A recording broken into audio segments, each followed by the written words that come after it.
जय श्री राम। बहुत बहुत स्वागत करता हूं आप सभी का एक बार फिर से आपके अपने YouTube चैनल पर। मैं पंडित आशीष शर्मा। मेरा आज का ये वीडियो वृषभ राशि के जातकों के लिए बहुत बहुत खास और ख़ास होने की वजह आपने थंबनेल में पढ़ ली होगी, वह है राहु का राशि परिवर्तन। कि शनि, बृहस्पति, राहु, केतु जैसे ग्रह जब जब ब्रह्मांड में परिवर्तन करते हैं तो उसका हर राशि विशेष पर प्रभाव पड़ता है। क्योंकि राहु एक राशि में 18 महीने रहता है, केतु एक राशि में 18 महीने रहता है। ये वक्री चाल से चलते हैं, एक राशि में 18 महीने तक प्रभावित करते हैं। हमारा ये वीडियो जो है वो वृषभ राशि के जातकों के लिए है कि वृषभ राशि के जातकों के लिए राहु का ये परिवर्तन 18 महीने में क्या देने वाला है, ये सब मैं इस वीडियो में कवर करूंगा। क्योंकि वृषभ राशि है काल पुरुष की दूसरी राशि जो कि धन की राशि है, कहीं ना कहीं पैसे को प्रदर्शित करती है। लेकिन ये पृथ्वी तत्व राशि है, ये बड़ी मेहनती, बहुत ही सहनशील और बहुत धैर्य रखने वाली राशि भी कहलाती है। स्वभाव में देखा जाए तो ऐसे लोग बड़े भोले किस्म के होते हैं। इनको दो चिकनी चुपड़ी बातें करो तो ये बहुत आसानी से किसी भी चीज़ में फिसल भी जाते हैं। ऐसा भी वृषभ राशि के जातकों में देखा गया। अब आपकी राशि से राहु को अगर देखें तो अभी तक राहु 12वें घर में चल रहा है। आज जिस समय हम ये वीडियो बना रहे हैं 30 अक्टूबर को राहु का गोचर होगा। 30 अक्टूबर को राहु ट्रांजिट करेंगे। 30 अक्टूबर को राहु का राशि परिवर्तन होगा। मेष राशि से निकलकर मीन राशि में उल्टे चलते हुए आएंगे, इसलिए वो मेष से मीन में आएंगे। कोई भी ग्रह हो, खास तौर पे बृहस्पति, शनि और राहु केतु, लगभग 30 से 40 दिन पहले इनका असर आना शुरू हो जाता है ट्रांजिट से। और शनि का तो 3-3 महीने पहले देखा गया। तो इसीलिए इस वीडियो के बारे में मैं आपको जो जानकारी दे रहा हूँ या जिस बारे में मैं विस्तार से बताऊंगा उसको आप पहले से ही फील करना शुरू कर देंगे। ट्रांजिट के चेंज होने से पहले भी फील होना शुरू हो जाएगा और ट्रांजिट के बाद भी वो स्थितियां आपके सामने होंगी। तो 30 अक्टूबर 2023 को ये राशि परिवर्तन होगा। मई 2025 तक राहु अब उल्टी गति से चलते हुए मेष राशि से निकलकर मीन राशि में जाएंगे। स्वभाव के तौर पर देखें तो राहु ग्रह एक छाया पिंड है, ग्रहण लगाने वाला ग्रह है, स्वभाव में अशुभ है। यानी ऐसा प्लेनेट कहीं ना कहीं प्रॉब्लम्स तो देता है जीवन के अंदर। अब देखा यह गया है कि अगर वो अच्छे भावों में गया है तो आपको बहुत बेहतर तरीके से स्थितियां भी बढ़िया कर सकता है। आपको अचानक से बढ़िया लाभ धन दे सकता है। और खराब स्थितियों में गया तो आपको बहुत ज़्यादा प्रॉब्लम भी दे सकता है। कुछ लोग पूछते हैं कि राशि से देखें या लगन से देखें। आप चाहे तो इसे अपने लगन से भी देख सकते हैं, लेकिन मैं इसमें ज़्यादा प्रायोरिटी जो रख रहा हूँ वो राशि के आधार पर ही रख रहा हूँ। तो आइए सबसे पहले ये देखते हैं कि अभी तक जो राहु की स्थिति थी वो क्या थी।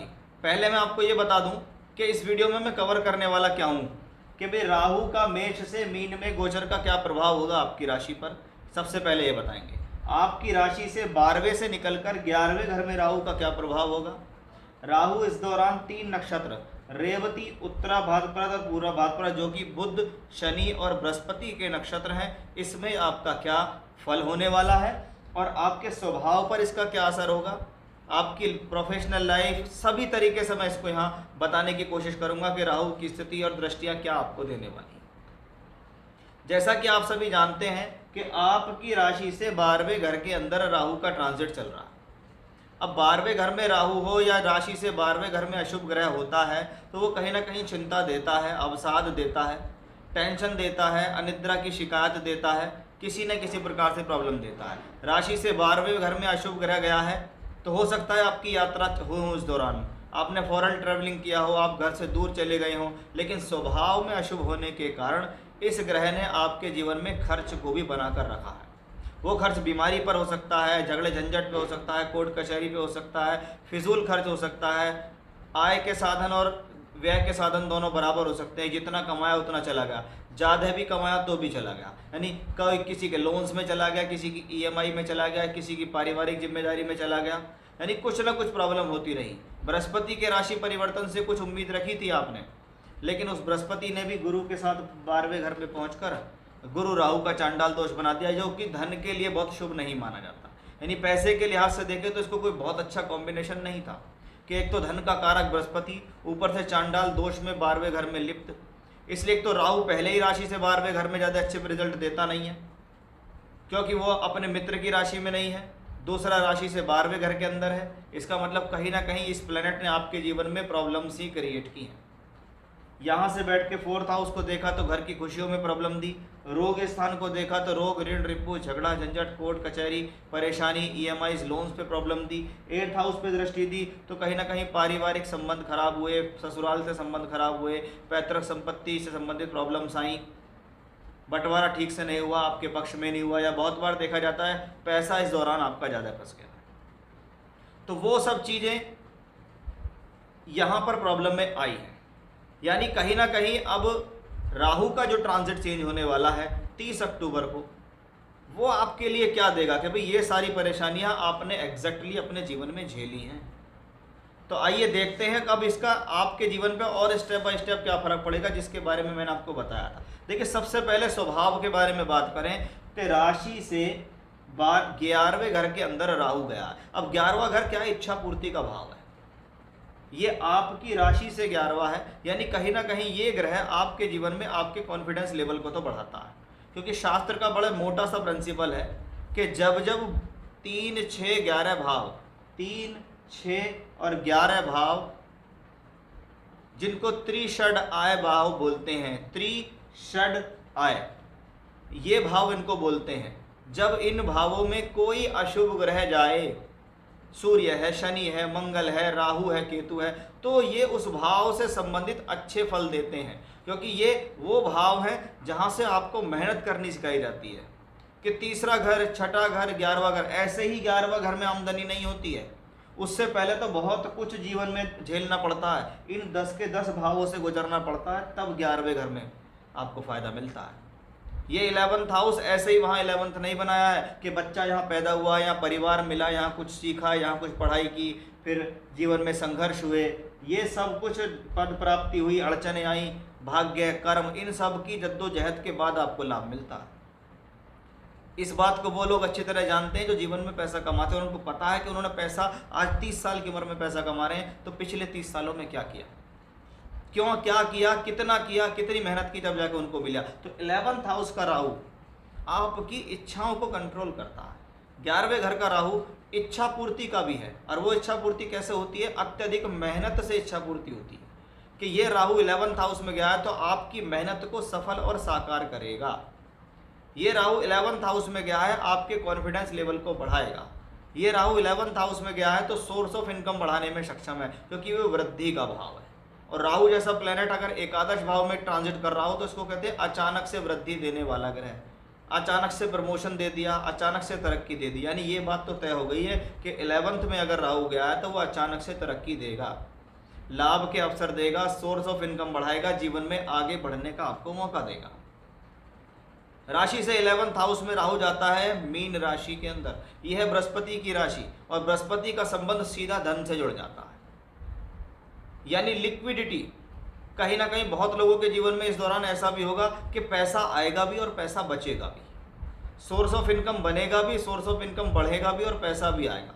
कहते हैं बहुत बार कि हाथ में कैश नहीं रह पाता, अगर जेब में पैसा आ जाए तो वो खर्च हो जाता है। जेब में पैसा आया, खर्च हो गया, खाते में जब तक पड़ा तब तक सिक्योर दिखाई देता है, लेकिन इस बार वो खाते में भी आएगा, इस बार वो बैंक में भी पहुंचेगा, इस बार आपको जेब में भी आएगा, आपके पास लिक्विडिटी बनेगी पैसे की। उस हिसाब से ये कॉम्बिनेशन बड़ा ही शुद्ध, बड़ा ही अच्छा होने वाला है। मीन राशि का राहु है तो कहीं ना कहीं आपको आध्यात्मिक नजरिए से ये शुभ होता है। ईश्वर के प्रति श्रद्धा, दान धर्म की भावना भी आपके भीतर ये ग्रह देने में सक्षम। अब ये मीन राशि राहु यहाँ बैठा है कि 11th हाउस का राहु है। अगर शास्त्र को उठाओ तो शास्त्र में इस बारे में एक ही बात में बात खत्म कर दी। उन्होंने कहा कि राशि से 11वें घर में गया हुआ राहु धन, मान, सम्मान, समृद्धि देने वाला होता है। बस इतना कह के खत्म कर दिया। आप क्लासिकल्स किताब पढ़ोगे तो आपको पता लगेगा, लेकिन हम यहाँ शास्त्रीय और व्यवहारिक ज्योतिष दोनों को देखकर बताते हैं। आप जैसे लोग हमसे मिलते हैं, हम उनसे बातें करते हैं, वो हमें अपने बारे में बताते हैं, फिर हम देखते हैं कि इस दौरान राहु का ट्रांजिट कहाँ था, शनि कहाँ था, बृहस्पति कहाँ था, क्यों इस व्यक्ति ने राइज किया। तो राशि से एकादश में गया हुआ राहु बहुत मोटे शब्दों में देखें तो शुभ है। ये राहु बृहस्पति के साइन में गया है। अब अगर हम देखें तो बृहस्पति 12वें घर के अंदर है। कब तक है? मई 2024 तक है। यानी 30 अक्टूबर से मई 2024 का जो समय है वो आपके लिए एक दूरी का संकेत है। इसको कहते हैं लाभ का भाव में बैठा राहु बृहस्पति की राशि में, बृहस्पति बैठा 12वें घर में। लाभ प्राप्ति के लिए की गई यात्रा सफल होगी। इस दौरान नौकरी परिवर्तन या जॉब परिवर्तन के संकेत बनते हैं। वो नौकरी या जॉब आपको दूर स्थान से मिलेगी, यानी वर्तमान से किसी दूर स्थान पर जाकर काम करेंगे और उससे आपको लाभ मिलेगा। किसी एमएनसी कंपनी के लिए विदेशी लोगों के साथ जुड़कर काम करेंगे, विदेश की यात्रा से लाभ मिलेगा, एक्सपोर्ट इंपोर्ट से लाभ मिलेगा, विदेश से जुड़कर काम करेंगे या विदेश ही चले जाएंगे, वहाँ से आपको लाभ मिल जाएगा। ये अपॉर्चुनिटी आपकी कब ज़्यादा बनती है? अक्टूबर से लेकर मई के बीच, यानी ये 7-8 महीने का समय है। अगर आप ऐसा कुछ ट्राई करना चाह रहे हैं तो इन 7-8 महीने में कीजिए, आपके लिए स्थिति फेवरेबल हो। उसके बाद यही बृहस्पति का ट्रांजिट यहाँ आ जाएगा जो आपके लिए और ज़्यादा शुभ होगा, क्योंकि पहले राहु बृहस्पति के फल दे रहे हैं, बृहस्पति 12वें घर में। अब राहु फिर बृहस्पति के फल देंगे, बृहस्पति यहाँ आ जाएंगे, आपकी ही राशि के अंदर आ जाएंगे। तो ये धन के लिए, मान सम्मान और स्वास्थ्य के लिए अच्छा है। जैसे ही राहु यहाँ से निकल के यहाँ आते हैं, आपके हेल्थ इश्यूज सॉल्व होंगे, आपकी प्रॉब्लम सॉल्व होंगी, आपकी धन की तकलीफें सॉल्व होंगी, आपके ऊपर कोई कोर्ट कचहरी झगड़ा झंझट चल रहा है तो वो आपका कहीं ना कहीं निपटारा उसका हो जाएगा, आपके खर्चे रुक जाएंगे, आपके जीवन में प्रॉब्लम्स या डिजीज़ या समस्या जो होती है वो बहुत हद तक सॉल्व हो जाएंगी। राहु यहाँ से बैठ के 3rd हाउस को देख रहा है। अगर आपका कोई भी वर्क ऐसा है जो क्रिएटिविटी का है, जो हाथों से संबंधित काम आप ज़्यादा करते हैं, आपका काम क्रिएटिविटी का है, आप लोगों को समझाते हैं, पढ़ाते हैं, सिखाते हैं, उपदेश देते हैं, मार्केटिंग का काम है, सेल्स का काम है, टूर ट्रैवलिंग का काम है, ट्रांसपोर्ट का काम है, उसके हिसाब से ये कॉम्बिनेशन शुभ है, क्योंकि 3rd हाउस इस चीज़ को दर्शाता है। ट्रांसफ़र से लाभ, परिवर्तन से होने वाले लाभ इस दौरान इस राहु से कंप्लीटली दिखाई दे रहे हैं। राहु का संबंध 5th हाउस से बनेगा, इसका मतलब है एजुकेशनली प्राप्तियों का समय है। ऐसा प्लेनेट आपको तकनीकी शिक्षा की जानकारी दे सकता है, कंप्यूटर की अच्छी एजुकेशन करा सकता है, उस लिहाज से ये राहु बड़ा शुभ हो जाएगा। राहु का 7th हाउस पे भी दृष्टि आएगी। अब 7वें घर पे राहु की ट्रांजिट की दृष्टि अगर आती है तो ये पद प्राप्ति के क्षेत्र में शुभ है। वैवाहिक जीवन के संदर्भ में भी देखें तो कोई बहुत बुरा नहीं है, लेकिन ऐसा राहु कहते हैं कि राहु का संबंध अगर 7th हाउस से आए तो उस 1.5 वर्ष के अंदर कहीं ना कहीं शादी का संकेत बन जाता है, क्योंकि राहु, शनि और बृहस्पति ये एक बड़े ग्रह हैं। जब जब ये किसी भाव पे अपना पूरा गोचर डालते हैं वो भाव से संबंधित फल जरूर मिलता है।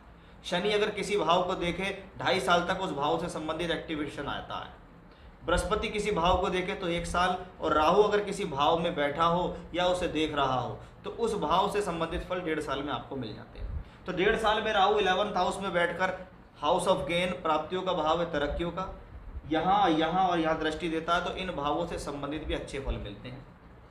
राहु बृहस्पति की राशि में और बृहस्पति वहाँ जाएगा, थोड़ा एफर्ट्स लगाने पड़ेंगे। अगर आप ये सोचते हैं बहुत इजी गोइंग होकर काम हो जाएगा, ज़्यादा एफर्ट्स नहीं करने पड़ेंगे, तो थोड़ा सा इसका आपको ध्यान रखना होगा, क्योंकि राहु जिसकी राशि में है वो प्लेनेट 12वें घर में है। भले ही गुरु चांडाल खत्म होगा, लेकिन राहु, बृहस्पति अभी भी वहाँ बैठा हुआ है, और बृहस्पति धन का कारक है, यानी धन कब मिलेगा? जब एफर्ट्स ज़्यादा लगाओगे। अगर आप ये सोचते हो कि बहुत आसानी से पैसा कमाया जाएगा तो आप बहुत बार फिर पीछे रह जाएंगे। फिर आप कमेंट में लिखेंगे कि आपने बताया था राहु 11th हाउस में आया है और आपके अच्छा हो जाएगा, लेकिन हमारा अच्छा नहीं हुआ। आप उन लोगों से कंपेयर करें जो और अदर वृषभ राशि के लोग हैं, और वो आपसे ज़्यादा मेहनत करते हैं और आपसे ज़्यादा गेन भी कर रहे हैं। तो वो एक स्थितियाँ यहाँ हमें एक पॉजिटिव पॉइंट से हमें यहाँ स्पष्ट रूप से दिखाई दी कि वृषभ राशि के जातकों के लिए राहु 11th हाउस में आता है तो क्या करता है।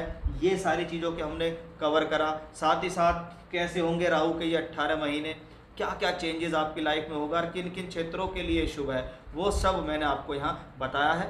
इसलिए बहुत ध्यान से, बड़े ही धैर्य से आपको काम करना है। ये राहु 11th में पहुँचा है, ये गेन का भाव है, ये लाभ का भाव है, ये देने का भाव है, लेकिन मिलता तब है, जैसा कि मैंने आपको शुरू में ही समझाया कि ये 11वां ऐसे ही नहीं है, इससे पहले 10वां है, ये कर्म है। जब तक कर्म नहीं होगा तब तक लाभ मिलेगा ही नहीं। और अगर आपकी हॉरोस्कोप आपके पास, आपकी दशाएं बहुत अच्छी चल रही हैं, तो ये ट्रांजिट आपको 100% सपोर्ट करने वाला है। तो एक बहुत अच्छी स्थितियाँ मैं वृषभ राशि के जातकों के लिए यहाँ कह सकता हूँ कि राहु का लाभ भाव में जाना आपके लिए बहुत ही सुटेबल दिखाई दे रहा है। अब राहु यहाँ 11th हाउस में पहुँचेंगे, इस दौरान यहाँ 3 नक्षत्रों में गोचर करेंगे, क्योंकि ये उल्टे चलते हैं। तो ये रेवती नक्षत्र, उत्तराभाद्र, पूर्वा भाद्रपद नक्षत्र में गोचर करेंगे, यानी कि बुध, शनि और बृहस्पति के नक्षत्र में गोचर होगा। शुरुआत में ये बुध के नक्षत्र में गोचर करेंगे, और बुध आपके लिए क्या है? धनकारी ग्रह है, यानी शुरुआती अगर आप राहु के 18 महीने के ट्रांजिट को 3 नक्षत्रों में बांटते हैं, यानी शुरुआती 6 महीने तो आपके लिए बहुत अच्छे हैं। जैसा कि मैंने ये कहा कि जब तक ये बृहस्पति यहाँ रहेगा, ये 7-8 महीने रहेगा, और 6 महीने वो बृहस्पति इस बुध के नक्षत्र में भी राहु रहेगा। इसका मतलब है ये समय आपके लिए बड़ा अनुकूल दिखाई दे रहा है। ये सोर्स ऑफ इनकम के लिए शुभ है, पैसे के लिए शुभ है, एजुकेशन के लिए शुभ है। आप धन कमाने के लिए बाहर जा सकते हैं, नौकरी करने के लिए बाहर जा सकते हैं, पढ़ाई करने के लिए बाहर जा सकते हैं। उसके बाद ये प्लैनेट शनि के नक्षत्र में आता है और शनि आपके लिए है योग कारक, और उस दौरान देखा जाए तो शनि का ट्रांजिट भी लगभग यहाँ होगा, अधिकतम यहाँ ही होगा शनि का सारा ट्रांजिट 10th हाउस में, यानी ये कर्म और कार्य क्षेत्र के लिए शुभ हो जाएगा। फिर तीसरा नंबर आता है इसमें बृहस्पति के ट्रांजिट का, कि बृहस्पति का ट्रांजिट उस दौरान चेंज होगा, और बृहस्पति के ट्रांजिट में नक्षत्र में राहु का ट्रांजिट चला जाएगा, कि राहु बृहस्पति के नक्षत्र में गोचर करेंगे और बृहस्पति उस दौरान वहाँ से निकलकर यहाँ आ जाएंगे। यानी ये तीनों नक्षत्रों में राहु का जाना कहीं ना कहीं आपके लिए बहुत ही बेनिफिशियल भी दिखाई देता है। यानी नक्षत्रों के हिसाब से भी देखें तो भी स्थिति आपके लिए बहुत ज़्यादा अनुकूल दिखाई दे रही है। जय श्री राम।